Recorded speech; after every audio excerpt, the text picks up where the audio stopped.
Somalia has the longest coastline in the mainland of Africa and it has an abundant marine resources. However, the Somali marine resources have been facing threats such as overfishing, dumping waste materials, and more. Since the central government of Somalia collapsed in 1991, the Somali coastline became an economic paradise for many European and Asian countries.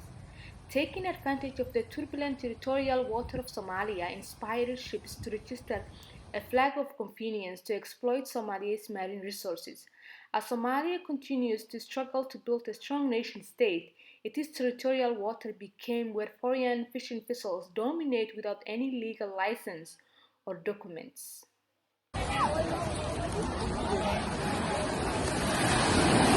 Additionally, the presence of these foreign vessels challenged the feasibility of the Somali fishermen in the region. The power of the Somali fishing industry slowly continued to vanish when the central government of Somalia collapsed. Also, the Somali fishermen were mainly getting support and trainings from the Soviet Union, and after 1991, that source of power and support was not available. Therefore, the local fishermen have faced a shortage of facilities and knowledge while their country became a failed state. For many fishermen, seeing a functioning government in Somalia is their dream, as they both face domestic and international challenges while fishing. As one of the local fishermen stated, one of the main challenges we face is that we are using equipment that was used more than 100 years ago. He added, we need to upgrade our fishing equipment and infrastructure in order to have the ability to make the fishing industry a reliable source of food and job opportunities in the country. Not only that, but the international ships who are fishing in the exclusive economic zone of Somali water consistently harass the Somali fishermen since they have a sophisticated technology to fish.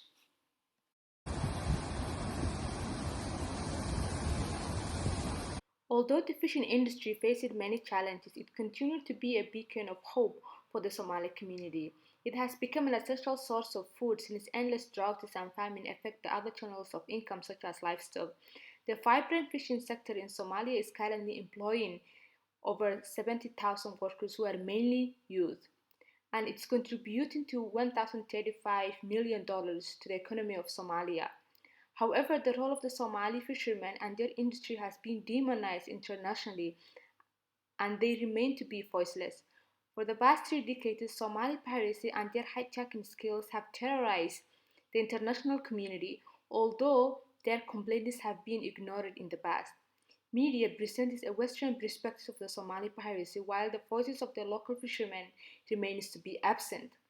In popular media, Somali pirates are viewed as greedy, terrorists, monsters, jihadis, criminals, and unfamiliar to the sea. Therefore, it's clear that Western media oversimplify the Somali pirates while ignoring their voice and their connection to the sea, as they label them as strangers and dangerous to the security of the sea.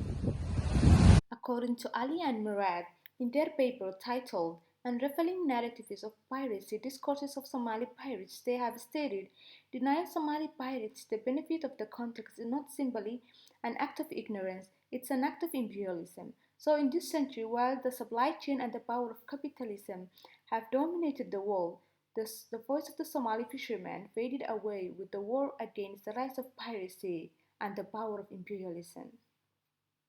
In Somalia, it's hard to distinguish a local fisherman and a pirate since all of them consistently identify themselves as a Somali coast guard. Mainly, most of the Somali pirates are local fishermen who organize themselves to fight against the enemy which disturb their connection with the sea. One of the local fishermen in Bosaso, Mohammed, stated, I am running out of business because there is no fish to catch and I have been going to the sea for consecutive days.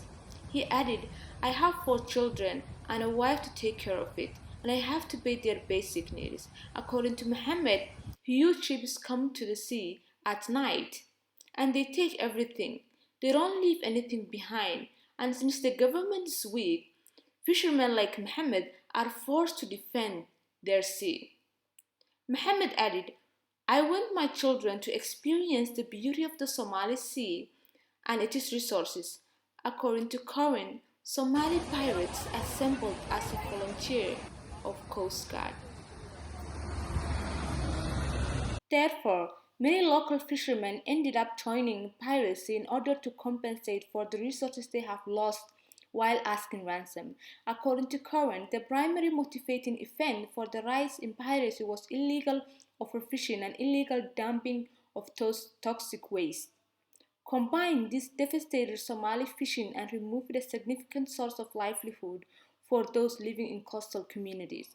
However, the power of imperialism, which is present in the Gulf of Aden and the region, exacerbated and shifted the issues that local Somali fishermen gained for 2 decades ago.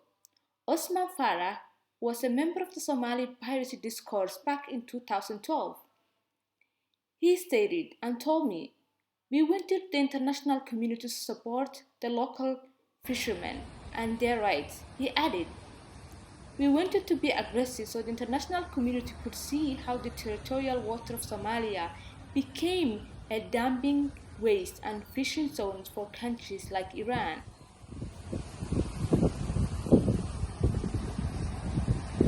Back in 2008, multiple Security Council resolutions authorized the use of force within sovereign Somali waters and inland territory to eliminate Somali piracy. NATO, European Union Naval Force, and others carried intense anti piracy operations in Somalia, which decimated the livelihoods of many Somali local fishermen. Usman Farah was among the many fishermen who lost their families due to the unnoticed anti-piracy attacks headed by Western countries. Thus, Western imperialism divided the Somali people into two groups, the criminal and the victim, to justify their attacks. According to Ali and Murad, Western media outlets have created two types of Somali bodies, the greedy pirate and the helpless Somali victim that's suffering as a result of piracy. As the local fishermen's rights continue to be violated by illegal foreign vessels and the anticipatory attacks led by Western countries, it's crucial to raise the voices of the local fishermen and their concerns to the international media, and narrate the narrow perspective that Western media label towards the issue. Therefore, educated Somalis or anyone else who's interested in this topic should be the voices of the local fishermen. I will be one of them, and this is the beginning of my research.